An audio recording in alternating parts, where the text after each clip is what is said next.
Hi hello ನಮಸ್ತೆ, ನಾನು ರಾಜು. ಅಷ್ಟೇ ನೀವು ನೋಡ್ತಾ ಇದ್ರ centre point Kannada YouTube channel. Bigg Boss ಅಂದ್ರೆ ಈಗಿನ ಟ್ರೆಂಡಿಂಗ್ ನ್ಯೂಸ್ ಅಥವಾ ಟ್ರೆಂಡಿಂಗ್ ವಿಡಿಯೋಸ್ ಅಥವಾ ಟ್ರೆಂಡಿಂಗ್ ಎಂಟರ್ಟೈನ್ಮೆಂಟ್ ವರ್ಷನ್. ಸುದೀಪ್ ಅವರು ನಡೆಸಿಕೊಡ್ತಿದ್ದಂತ ಸತತ 11ನೇ ಸೀಸನ್ ಮುಕ್ತಾಯದ ಹಂತಕ್ಕೆ ಬಂದಿದೆ. ಈಗ ಬಿಗ್ ಬಾಸ್ ಅಖಾಡದಲ್ಲಿ 6 ಜನ ಇದ್ದಾರೆ. ಹನುಮಂತ ಇದ್ದಾರೆ, ರಜತ್ ಇದ್ದಾರೆ, ತ್ರಿವಿಕ್ರಮ್ ಇದ್ದಾರೆ, ಮೋಕ್ಷಿತ ಇದ್ದಾರೆ, ಭವ್ಯ ಇದ್ದಾರೆ ಮತ್ತು ಉಗ್ರಂ ಮಂಜು ಅನ್ನುವಂತ 6 ಸ್ಟ್ರಾಂಗ್ ಕಂಟೆಂಡರ್ ಕೂಡ ಇದ್ದಾರೆ. ಹಾಗಾದ್ರೆ ಗೆಲ್ಲೋರು ಯಾರು? ಇಲ್ಲಿ 2 ಪ್ರಮುಖವಾದ ವಿಷಯವನ್ನು ನಾವಿಲ್ಲಿ ಗಮನಿಸಲೇಬೇಕಾಗುತ್ತೆ. ಒಂದು, ಸುದೀಪ್ ಅವರ ಕೊನೆಯ ಸೀಸನ್ ಮತ್ತು ಕೊನೆಯ ವಾರದ ಕಟಕಟೆ, ಅಂದ್ರೆ ಅದು ಕಪ್ಪು ಯಾರು ಗೆಲ್ತಾರೆ ಅನ್ನುವಂತ ಒಂದು ಹಂತ. ಜೊತೆಗೆ ಸುದೀಪ್ ಅವರು ಸತತ 11 ವರ್ಷಗಳಿಂದ ನಡೆಸಿಕೊಂಡು ಬಂದಿರುವಂತ ಸುದೀಪ್ ಅವರ ಮತ್ತು ನಾಡಿನ ಜನತೆಯ ಅತ್ಯುತ್ತಮ ಶೋ ಆಗಿರುವಂತ ಬಿಗ್ ಬಾಸ್ ನ ಅತ್ಯುತ್ತಮ ನಿರೂಪಕ ಮತ್ತು ಅತ್ಯುತ್ತಮ ಹೋಸ್ಟ್ ಅಂದ್ರೆ ತಪ್ಪಾಗಿರ್ತಿಲ್ಲ, ಸುದೀಪ್ ಅವರ ವೃತ್ತಿ ಜೀವನಕ್ಕೆ ತಿರುವು ಕೊಟ್ಟಂತ ಬಿಗ್ ಬಾಸ್ ಸೀಸನ್ 11ರ ಅಂತಿಮ ಘಟ್ಟಕ್ಕೆ ಬಂದಿದೆಯಲ್ಲ, ಅದು ಅವರ ಲಾಸ್ಟ್ ಸಂಡೇ ಆಗುತ್ತೆ ಅಂತ ಸುದೀಪ್ ಅವರಿಗೆ ಕೂಡ ನಿನ್ನೆ ಟ್ವೀಟ್ ಮಾಡಿದ್ದಾರೆ. ಖುಷಿಯಿಂದ ಟ್ವೀಟ್ ಮಾಡಿದರೆ, ನಾನು ಜನರನ್ನ ಆದಷ್ಟು ಮನರಂಜನೆ ಮಾಡಿದ್ದೇನೆ ಅನ್ನುವ ನಂಬಿಕೆಯೊಂದಿಗೆ ಈ ರವಿವಾರ ತನ್ನ ಕೊನೆಯ ಸೀಸನ್ ಆಗಲಿದೆ ಅನ್ನುವಂತ ಒಂದು ಸಂದೇಶ ಕೂಡ ಟ್ವೀಟ್ ನಲ್ಲಿ ಬರ್ಕೊಂಡಿದ್ದಾರೆ. ಇನ್ನು ಎರಡನೇದಾಗಿ, ಬಿಗ್ ಬಾಸ್ ಯಾರು ಗೆಲ್ತಾರೆ ಅನ್ನುವಂತ ಒಂದು ಕುತೂಹಲ. 6 ಜನ ಸ್ಟ್ರಾಂಗ್ ಕಂಟೆಂಡರ್ ಇದ್ದಾರೆ. ಅದರಲ್ಲೂ ಹನುಮಂತ ಮತ್ತು ತ್ರಿವಿಕ್ರಮ್ ಬೆಸ್ಟ್ ಕಾಂಪಿಟೇಟರ್ ಅಂತ ಈಗಾಗಲೇ ಸೋಷಿಯಲ್ ಮೀಡಿಯಾದಲ್ಲಿ ಯಾರಾದ್ರೂ ವೋಟ್ ಅಂತ ಒಂದು ಆಪ್ಷನ್ ಅನ್ನು ಯೂಟ್ಯೂಬ್ ಅಲ್ಲಿ ಹಾಕಿದ್ರೆ ಹನುಮಂತ ಅವರಿಗೆ ಜಾಸ್ತಿ ಬರುತ್ತೆ, ಮೋರ್ ದೆನ್ 50% ಬರುತ್ತೆ, ಮೋರ್ ದೆನ್ 30% ತ್ರಿವಿಕ್ರಮ್ ಅವರಿಗೆ ಬರುತ್ತೆ. ಮಿಕ್ಕ ಕಂಟೆಸ್ಟ್ಗಳಿಗೆಲ್ಲ 15%, 16% ಬರುತ್ತೆ. ಅಂದ್ರೆ ಜನಸಾಮಾನ್ಯರಿಗೆ ಯಾರೆಲ್ಲ ಸೋಷಿಯಲ್ ಮೀಡಿಯಾ ನೋಡ್ತಾ ಇದಾರಲ್ಲ, ಅಂದ್ರೆ ಯೂಟ್ಯೂಬ್ ಮತ್ತು ಫೇಸ್ಬುಕ್ ಅಥವಾ ಇನ್ಸ್ಟಾಗ್ರಾಮ್ ಅನ್ನು ನೋಡ್ತಾ ಇದಾರ, ಪೋಲ್ ಅನ್ನ ನೋಡಿದಾಗ ಅಲ್ಲಿ ಹನುಮಂತ ಅವರು ಲೀಡ್ ಅಲ್ಲಿದ್ದಾರೆ. ಹನುಮಂತ ಅವ್ರ ಬಗ್ಗೆ ಹೇಳ್ಬೇಕಂದ್ರೆ ಈಗಾಗಲೇ ಒಂದು ರಿಯಾಲಿಟಿ ಶೋ ಅಲ್ಲಿ, ಸಿಂಗಿಂಗ್ ರಿಯಾಲಿಟಿ ಶೋ ಅಲ್ಲಿ ರನ್ನರ್ ಅಪ್ ಆಗಿ ಬಂದು ತನ್ನ ಜನಪ್ರಿಯತೆಯನ್ನ ಗಳಿಸಿದ್ರು ಕೂಡ ಆ ಶೋ ಮುಗಿದು 4-5 ವರ್ಷ ಆದರೂ ಕೂಡ ಅವರು ತನ್ನದೇ ಆದ ಒಂದು, ಅಂದ್ರೆ ತಾನು ಹೇಗಿರ್ಬೇಕಂತಲ್ಲ ಹಾಗೆ ಇದ್ದಾರೆ. ಒಂದು ಶರ್ಟ್ ಮತ್ತು ಒಂದು ಪಂಚೆಯ ಮುಖಾಂತರ ಅದೇ ಆ ಕುರಿಗಾಯಿ ಆ ಲೈಫ್ ಅನ್ನು ಅವರು ಅನುಭವಿಸ್ತಾ ಇದ್ದಾರೆ. ಹಾಗಾಗಿ ನೋಡುಗರಲ್ಲಿ ಏನಾಗಿದೆ ಅಂದ್ರೆ ಹನುಮಂತ ಫೇವರೇಟ್, ಅಂದ್ರೆ ಅವ್ರು ಹೇಗಿರ್ತಾರಲ್ಲ ಹಾಗೆ ಇದ್ದಾರೆ. 3 ತಿಂಗಳಾದ್ರೂ ಕೂಡ ಅವರು ತಾವು ಫೈನಲಿ ಬಂದಿದ್ದೇನೆ ಅನ್ನುವಂತ ದುರಹಂಕಾರ ಇಲ್ಲ. ಆಟದಲ್ಲೂ ಕೂಡ ನೈಜತೆಯನ್ನ ತೋರಿಸ್ತಾರೆ. ಒಂದ್ಸಲ ಇಷ್ಟ ಆಗಿದೆ ಅಂತ ಹೇಳ್ತಾರೆ. ಧನರಾಜ್ ಜೊತೆ ತುಂಬಾ ಕ್ಲೋಸ್ ಆಗಿದ್ರು, ಆದ್ರೆ ಕೆಲವೊಂದು ಘಟ್ಟದಲ್ಲಿ ಧನರಾಜ್ ತಪ್ಪು ಮಾಡಿದ್ದಾನೆ ಅನ್ನುವಂತ ನೇರ ನುಡಿಗಳನ್ನ ಆಡಿದ್ದಾರೆ. ಹೀಗಾಗಿ ಈ ನೋಡುಗರಲ್ಲಿ ಏನಂದ್ರೆ ಹನುಮಂತ ಒಬ್ಬ ಸ್ವಚಾರಿತ್ರ್ಯವುಳ್ಳಂತ ಮತ್ತು ಉತ್ತಮ ವ್ಯಕ್ತಿತ್ವದ ಮನುಷ್ಯ ಅಂತ ಜನರು ಹನುಮಂತ ಕಡೆ ಸ್ವಲ್ಪ ಜಾಸ್ತಿನೇ ಫೇವರ್ ಮಾಡ್ತಾ ಇದ್ದಾರೆ ಅಂತ ಹೇಳ್ಬೋದು. ಇನ್ನು ಸೆಕೆಂಡ್ ಕಂಟೆಂಡರ್ ತ್ರಿವಿಕ್ರಮ್ ಕೂಡ ಅವರು ನೇರವಾಗಿ ಮಾತಾಡ್ತಾರೆ. ಯಾರದೇ ತಪ್ಪಿರ್ಲಿ, ಯಾರದೇ ಸರಿ ಇರ್ಲಿ, ಸರಿ ಮತ್ತು ತಪ್ಪಿನ ನಡುವೆ ವ್ಯತ್ಯಾಸ ಇಟ್ಕೊಂಡು ಮಾತಾಡ್ತಾರೆ. ಅವ್ರಿಗೆ ಯಾರ್ದು ಫೇವರಿಸಂ ಬೇಡ. ಹಾಗಾಗಿ ಅವರು ಕೂಡ ಉತ್ತಮ ಕಂಟೆಂಡರ್ ಅಂದ್ರೆ ತಪ್ಪಾಗ್ಲಿಕ್ಕಿಲ್ಲ. ಮುಂದೆ ಉಗ್ರಂ ಮಂಜು, ಭವ್ಯ, ರಜತ್ ಕೂಡ ಒಳ್ಳೆ ಕಂಟೆಂಡರ್ ಆಗಿದ್ದಾರೆ. ಜೊತೆಗೆ ಇಲ್ಲಿ ಮುಖ್ಯವಾಗಿ ಗಮನಿಸಬೇಕಾದಂತ ಮತ್ತೊಬ್ಬ ಕಂಟೆಂಡರ್ ಅಂದ್ರೆ ಮತ್ತೊಬ್ಬ ಕಾಂಪಿಟೇಟರ್ ಅಂದ್ರೆ ಅದು ಮೋಕ್ಷಿತ.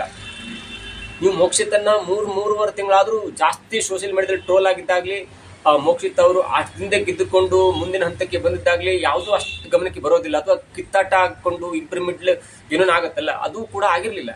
ಆದ್ರೆ ಅವರು ಸೈಲೆಂಟ್ ಆಗಿ ತಾನು ಹೇಗಿರ್ಬೇಕಿತ್ತಲ್ಲ ಹಾಗಿದ್ದಾರೆ.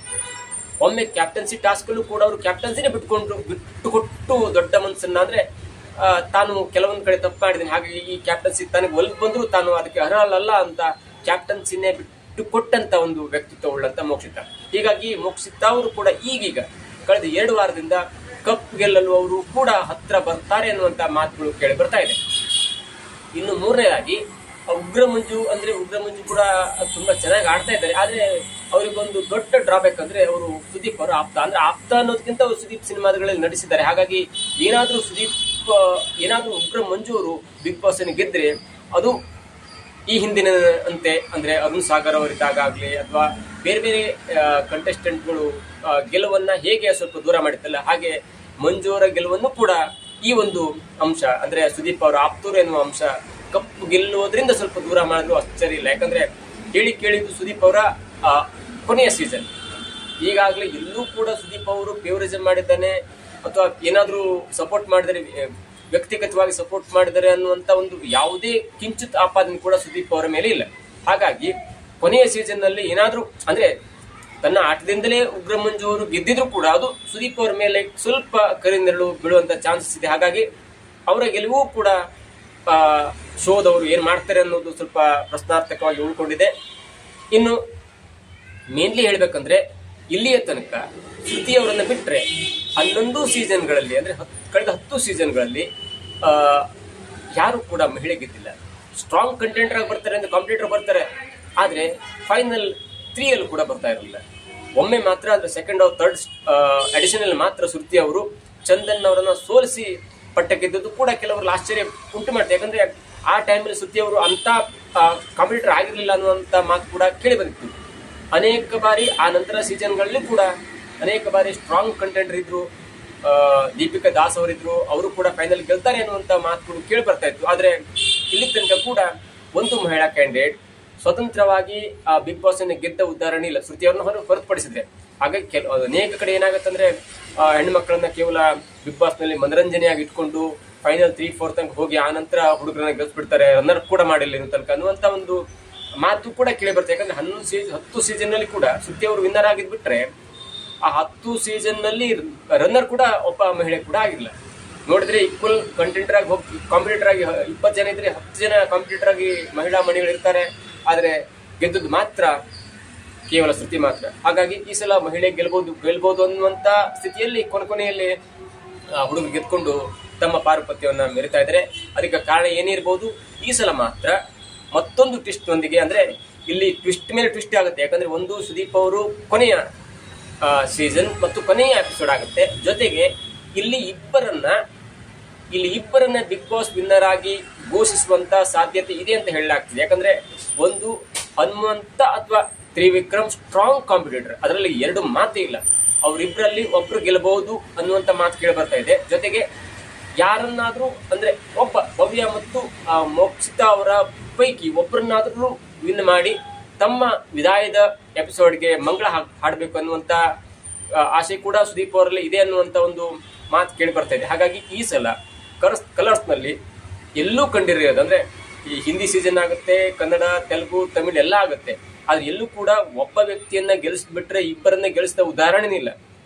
ಆದರೂ ಕೂಡ ಕನ್ನಡದಲ್ಲಿ ಸುದೀಪ್ ಅವರು ದೊಡ್ಡ ಮನಸ್ಸು ಮಾಡಿ ಇಬ್ಬರನ್ನ ಗೆಲ್ಲಿಸುವಂತ ಯೋಚನೆ ಮಾಡಿದ್ದಾರೆ ಅನ್ನುವಂತ ಮಾತು ಕೂಡ ಕೇಳಿ ಬರ್ತದೆ. ಯಾಕಂದ್ರೆ ಕೊನೆ ಸೀಸನ್ ಅಲ್ಲಿ ಒಬ್ಬ ಮಹಿಳೆ ಗೆದ್ರೆ ನೇರವಾಗಿ ಈ ಬಾರಿ ಇಬ್ಬರಲ್ಲಿ ಭವ್ಯ ಮತ್ತು ಮೋಕ್ಷಿತ್ ಅವರ ಪೈಕಿ ಹನುಮಂತ ಮತ್ತು ತ್ರಿವಿಕ್ರಮ್ ಅವರಿಗೆ ಕಾಂಪಿಟೇಷನ್ ಕೊಡುವಂತ ಅಷ್ಟು ಆಟದಲ್ಲಿ ವೈಖರಿತಿ ತೋರದೇ ಇದ್ರು ಅವರು ಗೆಲ್ಲಿಸದೆ ಹೋದ್ರೆ ಮತ್ತೆ ಅದೇ ಚಾಳಿ ಮುಂದುವರಿಯುತ್ತೆ. ಯಾಕಂದ್ರೆ ಫೈನಲ್ ತನಕ ಮಹಿಳೆಯರು ಕರ್ಕೊ ಬರ್ತಾರೆ, 10 ಜನ ಕಾಂಪಿಟೇಟರ್ ಇರ್ತಾರೆ, ಆದ್ರೂ ಮಹಿಳೆಯರು ಕರ್ಕೊ ಬಂದು ಅಟ್ಲೀಸ್ಟ್ ರನ್ನರು ಮಾಡಿಲ್ಲ ಅಂದ್ರೆ ಅದು ಸುದೀಪ್ ಅವರ ಮೇಲೆ ಮತ್ತು ವಾಹಿನಿ ಮೇಲೆ ಕೆಟ್ಟ ಪರಿಣಾಮ ಬೀರುವ ಮುನ್ಸೂಚನೆಯಿಂದ ಈ ಬಾರಿ ಇಬ್ಬರನ್ನು ಗೆಲ್ಲಿಸಬೇಕಂತ ಒಂದು ಮುನ್ಸೂಚನೆ ಸಿಕ್ಕಿದೆ ಅನ್ನುವಂತ ಮಾತುಗಳು ಕೂಡ ಕೇಳಿ ಬರ್ತಾ ಇದೆ.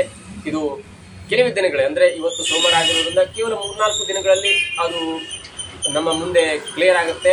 ಯಾರು ವಿನ್ನರ್ ಅಂತ ಅನೌನ್ಸ್ ಆಗುತ್ತೆ, ಯಾರು ರನ್ನರ್ ಅಂತ ಅನೌನ್ಸ್ ಆಗುತ್ತೆ. ಜೊತೆಗೆ ಸುದೀಪ್ ಅವರ ಕೊನೆಯ ಎಪಿಸೋಡ್ ಕೂಡ ಸದ್ಯದಲ್ಲೇ ಬರುತ್ತೆ. ಅಂದ್ರೆ ಸುದೀಪ್ ಅವರು ನಡೆಸ್ಕೊಡ್ತಾ ಇರುವಂತ ಬಿಗ್ ಬಾಸ್ ನ ಕೊನೆಯ ಎಪಿಸೋಡ್ ಸಾಟರ್ಡೆ ಮತ್ತು ಸಂಡೇ ಈಗಾಗಲೇ ಕಲರ್ಸ್ ವಾಹಿನಿಯಲ್ಲಿ ಬರುತ್ತೆ ಅನ್ನೋದು ನಮಗೆಲ್ಲ ಕುತೂಹಲ ಮೂಡಿಸಿದೆ. ಇದಾಗಿತ್ತು ಇವತ್ತು ವಿಶೇಷ. ನೋಡ್ತಾ ಇರಿ centre point Kannada YouTube channel. ನಾನು ರಾಜು ಅಷ್ಟೇ. Thank you.